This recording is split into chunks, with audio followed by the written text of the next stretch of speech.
Safe الدین بھاولپور سے ان کا سوال ہے کہ میں ایک ٹی وی پروگرام میں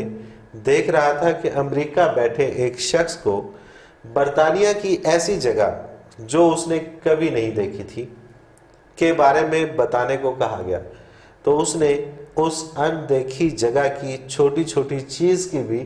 ڈرائنگ بنا دی، تو پھر کشف تو انگریز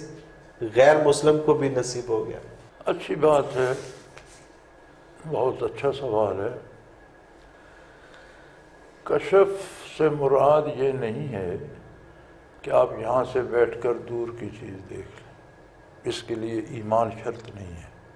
اچھا، یعنی جو چیز آپ مادی وسائل سے دیکھ سکتے ہیں، ٹیلی ویژن سے دیکھ سکتے ہیں، آپ دوربین سے دیکھ سکتے ہیں، آپ سیٹلائٹ سے دیکھ سکتے ہیں۔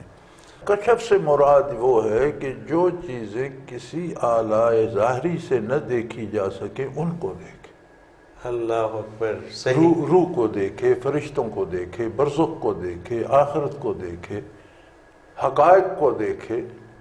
تو وہ کشف ہے۔ اور اس کے لیے اللہ کریم کا ارشاد ہے لا تفتح لهم ابواب السماء، غیر مومن کے لیے آسمانوں کے دروازے نہیں کھولے جاتے، یعنی یہ چیزیں صحیح، اسے نظر نہیں آتی، وہ روح کو نہیں دیکھ سکتا، جنت دوزخ کو نہیں دیکھ سکتا، عذاب ثواب کو نہیں دیکھ سکتا، فرشتوں کو نہیں دیکھ سکتا۔ جو کشف صوفیاء کو ہوتا ہے، جو حقائق انبیاء نے بتلائے ہیں وہ ان کو دیکھتے ہیں، بے شک، اور وہ آخرت اور روح کے بارے۔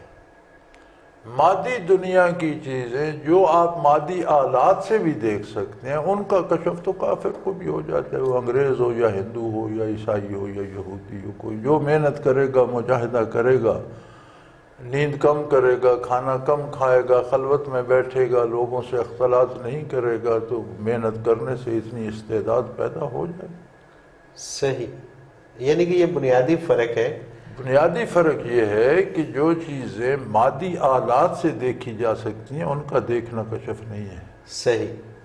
اور وہ کسی پہ بھی اس کے لیے ایمان شرط نہیں ہے، کوئی بھی جو مجاہدہ کرے گا، راتوں کو جاگے گا، بھوکا رہے گا، وہ کر سکتا ہے۔ کشف یہ ہے کہ جو حقائق انبیاء نے آخرت کے بارے بتائے